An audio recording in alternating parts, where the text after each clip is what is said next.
اور انسانوں کو رب کی وحدانیت کا بتا کر اس کی طرف بلاتے رہے۔ اللہ تعالیٰ نے اپنے احکام ایک دم انسانوں پر نازل نہیں کیے، نہ ہی انبیاء کرام نے ساری تعلیمات کو سارے کا سارا اپنی قوم پر انڈیل دیا، بلکہ بوقت ضرورت نرمی اور بردباری کے ساتھ لوگوں کو اللہ کے وجود اور انسان کا دنیا پر آنے کا مقصد سمجھایا اور بتایا۔ اسی طرح سے لوگوں پر احکامات کو تھوڑا تھوڑا کر کے نازل کرنے کی حکمت یہ تھی کہ انسان سرکش اور باغی ہے جو ایک دم سے ہدایت کو قبول نہیں کر پاتا اور بفر جاتا ہے۔ اس لیے اللہ تعالیٰ نے بڑی حکمت کے ساتھ ہر قوم پر اس کی ضرورت کے مطابق نبی نازل فرمائے جو انسانوں کو کفر کے اندھیروں سے نکال کر ایمان کی روشنی کی طرف لا سکیں۔ حضرت صالح علیہ السلام کو قوم سمود کی طرف بھیجا گیا۔ حضرت صالح علیہ السلام کے والد کا نام عبید بن آصف ہے۔ حضرت صالح علیہ السلام کا رنگ سرخ و سفید تھا، سڈول جسم اور لمبا قد تھا، سر کے بال باریک تھے، بالوں میں بھورا پن نمایاں تھا، بال اوپر کی جانب اٹھے ہوئے رہتے تھے۔ وہ اللہ سے ڈرنے والے، اس کی نشانیوں کو سمجھنے والے اور انسان کے متوقع انجام کاج سے بہت واقف، بہت ہی برگزیدہ اور مقرب بندے تھے۔ ہر نبی کی طرح وہ اللہ کے پسندیدہ اور چنے ہوئے بندے تھے جو زمین پر اللہ کے پیغام کو پہنچانے اور نبوت کے سلسلے کو آگے بڑھانے کے لیے آئے تھے۔ حضرت صالح علیہ السلام آبادی سے باہر عبادت گاہ میں زیادہ وقت گزارا کرتے تھے۔ عبادت کے معمولات اور نیک طبیعت کی وجہ سے لوگ ان کی عزت و توقیر کرتے تھے، جیسا کہ قرآن مجید میں آتا ہے، تو کہہ دو اے بادشاہی کے مالک، جسے تو چاہتا ہے سلطنت دیتا ہے اور جس سے چاہتا ہے سلطنت چھین لیتا ہے، جسے تو چاہتا ہے عزت دیتا ہے اور جسے تو چاہے ذلیل کرتا ہے، سب خوبی تیرے ہاتھ میں ہے، بے شک تو ہر چیز پر قادر ہے۔ ناظرین، بے شک نبوت ایسا رتبہ ہے جو اللہ تعالیٰ نے 1,24,000 انسانوں کو عطا فرمایا، جو کہ سراسر اس کی رحمت اور کرم پر مبنی ہے۔ یہ ایسا رتبہ ہے جو کبھی کسی کو مانگنے پر عطا نہیں کیا گیا، نہ ہی کسی کو عبادت کرنے پر دیا جاتا تھا۔ اگر ایسا ہوتا تو یقیناً ابلیس بھی اللہ کا نبی ہوتا، کیونکہ اس نے برسوں اللہ کی عبادت کی اور حضرت آدم علیہ السلام کو سجدہ کرنے سے انکار بھی اسی بنا پر کیا کہ وہ خود کو برتر اور اللہ کا خاص بندہ سمجھتا تھا، جبکہ اللہ تعالیٰ نے اسے اپنی بارگاہ سے نکال کر یہ جتلا دیا کہ رتبے تو سارے صرف اس کے کرم سے عطا ہوتے ہیں، کسی کو بھی عبادت سے نہیں ملتا، کیونکہ عبادت کی توفیق بھی تو اللہ ہی کی طرف سے حاصل ہوتی ہے۔ تو اس سے ثابت ہوا کہ جن و انس کو اللہ تعالیٰ نے بے شک اپنی عبادت کے لیے پیدا فرمایا ہے، لیکن پھر بھی کوئی ذی روح اپنی عبادت پر اترا نہیں سکتا، کیونکہ اللہ کی ساری مخلوق اس کے تابع ہے، وہ جسے توفیق دے دے وہی کامیاب ہے۔ انسان کو جنت بھی اس کی عبادت کے بل بوتے پر نہیں ملتی، بلکہ اللہ کے کرم سے مل جاتی ہے۔ اگر ایسا ہوتا تو نہایت عبادت گزار ابلیس جنت سے ہمیشہ کے لیے نہ نکالا جاتا۔ ناظرین، انبیاء کرام کی خاص صفت یہ تھی کہ وہ معصوم تھے، ان کے خمیر میں گناہ کا مادہ نہ ہونے کے برابر تھا، یعنی ان کی فطرت میں سرکشی اور بغاوت نہیں تھی، بلکہ وہ اللہ کے حکم کے تابع تھے اور اللہ تعالیٰ اور اس کی مخلوق کے درمیان رابطے کا ذریعہ تھے، اس لیے وہ معصوم الخطا تھے۔ تو اللہ تعالیٰ نے انہیں بہت سوچ سمجھ کر چنا تھا۔ وہ کوئی بات اپنی طرف سے لوگوں کو نہیں کہتے تھے اور نہ ہی اپنے فرض میں خیانت کیا کرتے تھے۔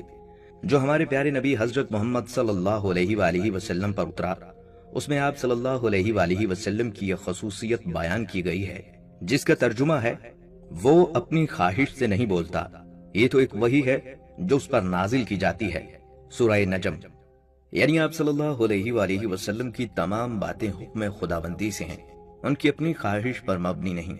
یوں تو یہ آیت آپ صلی اللہ علیہ وآلہ وسلم پر نازل کی گئی، لیکن تمام انبیاء کرام میں یہ صفت مماثل تھی کہ وہ صرف اور صرف اللہ کے حکم کے پابند تھے، ان کے اپنے کسی ارادے یا خواہش کو اس میں کوئی دخل نہیں تھا۔ ناظرین، نبی انسان ہوتے ہیں جنہیں اللہ تعالیٰ عہدہ نبوت کے لیے چنتا ہے تاکہ وہ لوگوں کو تبلیغ رسالت کر سکیں۔ وہ کھانا کھاتے ہیں، بازاروں میں چلتے ہیں، عورتوں سے نکاح کرتے ہیں اور بہت سی صفات میں عام انسانوں سے ممتاز ہوتے ہیں، اور یہی اعلیٰ صفات انہیں دوسرے انسانوں سے الگ کرتی ہیں۔ ناظرین، انبیاء کرام میں امانت، صداقت، حسن خلق اور اس جیسی دیگر صفات حسنہ موجود ہوتی ہیں۔ ہمارے پیارے نبی حضرت محمد صلی اللہ علیہ وآلہ وسلم میں جب وہ مکہ میں تھے یہ تمام صفات موجود تھیں، اور اہل مکہ آپ کو ان صفات کے ساتھ پہچانا کرتے تھے۔ اللہ تعالیٰ نے حضرت محمد صلی اللہ علیہ وآلہ وسلم کو عہدہ نبوت عطا کیا تھا، اس لیے آپ میں یہ اعلیٰ صفات بدرجہ اتم موجود تھیں۔ اس لیے آپ صلی اللہ علیہ وآلہ وسلم کو خاص طور پر صادق اور امین پکارا جاتا تھا۔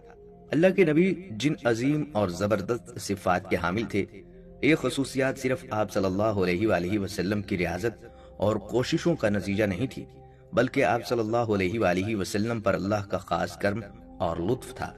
اس لیے آپ صلی اللہ علیہ وآلہ وسلم کو یہ صفات عطا کی گئی تھی۔ یہ صفات حسنہ اس لیے بھی ضروری ہیں کہ آپ صلی اللہ علیہ وآلہ وسلم اللہ کی طرف سے خبر دینے والے تھے۔ اس لیے ضروری ہے کہ ہر ناپسندیدہ صفت آپ صلی اللہ علیہ وآلہ وسلم سے دور ہو اور کوئی برا اخلاق آپ صلی اللہ علیہ وآلہ وسلم کے پاس ہی نہ آئے، جیسے کہ جھوٹ، خیانت، ظلم اور اسی طرح کی دیگر اخلاقی برائیاں جو انسانی نفس میں آ سکتی ہیں۔ آپ صلی اللہ علیہ وآلہ وسلم ان سے دور تھے۔ اللہ کے نبی درجہ عصمت پر فائز تھے اور ہر قسم کی غلطی، سہو اور نسیان سے پاک تھے۔ خواتین و حضرات، آپ صلی اللہ علیہ وآلہ وسلم سے پہلے آنے والے تمام انبیاء کرام بھی نیک، پاک باز اور پارسا انسان تھے، مگر آپ صلی اللہ علیہ وآلہ وسلم میں پہلے تمام انبیاء کرام کی صفات جمع تھی۔ کچھ خصوصیات ایسی ہیں جو انبیاء میں پائی جاتی ہیں، جیسے وحی انبیاء کے ساتھ خاص ہے۔ وحی کے ذریعے ہی نبی عالم غیب سے رابطہ کرتا ہے، اور اس وحی کو لانے کی ذمہ داری حضرت جبرائیل علیہ السلام کو سونپی گئی تھی۔ اسی طرح حضرت جبرائیل امین کو یہ اعزاز حاصل ہے کہ اللہ نے اپنی سب سے خاص امانت انہیں سونپی، جو بہت ایمانداری اور ذمہ داری کے ساتھ انہوں نے اللہ کے نبیوں تک پہنچائی اور اللہ کا دین پھیلانے میں اہم کردار ادا کیا۔ نبی معصوم ہوتے ہیں، وہ صغیرہ اور کبیرہ گناہوں کے قریب بھی نہیں جاتے، وہ جھوٹ نہیں بولتے، کیونکہ کوئی بھی شخص اللہ کا نمائندہ اور پیغام الہی کا ترجمان نہیں ہو سکتا جو سچ نہ بولتا ہو۔ اس سے ثابت ہوتا ہے کہ اللہ کا انتخاب بے عیب ہوتا ہے، جس میں ذرا سی بھی غلطی کی گنجائش نہیں ہوتی، کیونکہ اللہ تعالیٰ لا ریب ہے، ہر غلطی اور لغزش سے پاک ہے۔ نمبر 3، کمال۔ نبی ذاتی اور عقلی کمالات پر فائز ہوتے ہیں، جیسے کہ ہر سہو اور نسیان سے پاک ہونا۔ یہ تبلیغ کرنے کی بنیادی ضرورت ہے کہ نبی ان سے پاک ہو۔ معجزہ۔ نبی کے پاس معجزے کی طاقت ہونی چاہیے تاکہ عام لوگوں کو وہ قانع کر سکیں کہ انسانی قدرت سے باہر کوئی طاقت موجود ہے۔ معجزہ کے ذریعے لوگ نبی پر ایمان لاتے ہیں اور اسی کے ذریعے نبی کی تصدیق کی جاتی ہے۔ ناظرین، یہ معجزے ہر نبی کو عطا کیے گئے جو عام انسانوں کے پاس نہیں ہوتے، اس لیے اللہ تعالیٰ کے چنے ہوئے پیغمبر نمایاں نظر آتے ہیں اور لوگ ان سے مرغوب ہو کر ان کی عظمت کو تسلیم کر کے ان پر ایمان لے آتے ہیں۔ ناظرین کرام، اصل میں یہ برگزیدہ نبی انسانوں کے لیے استاد کا درجہ رکھتے ہیں۔ جیسا کہ کہا جاتا ہے نا، پڑھانا پیغمبری پیشہ ہے، یعنی یہ انبیاء کرام دنیا پر پہلے آنے والے استاد کا درجہ بھی رکھتے ہیں، جو انسانوں کی بھلائی چاہتے ہیں، ان کے دین اور دنیا کی کامیابی کے لیے پورے خلوص سے کوشش کرتے ہیں تاکہ انسان دنیا میں ایسی زندگی گزارے جو اللہ کو پسند ہو اور جس کے سلے میں انسان کو دائمی جنت بھی مل سکے۔ ناظرین کرام، یہ ساری باتیں اور طریقے نبیوں کو اللہ تعالیٰ نے سکھائے اور بتائے ہیں، اس لیے ان کی تشریح اس کے خاص بندے ہی کر سکتے ہیں۔ کون سے حکم کی کیا حکمت ہے یا کیا تقاضا ہے،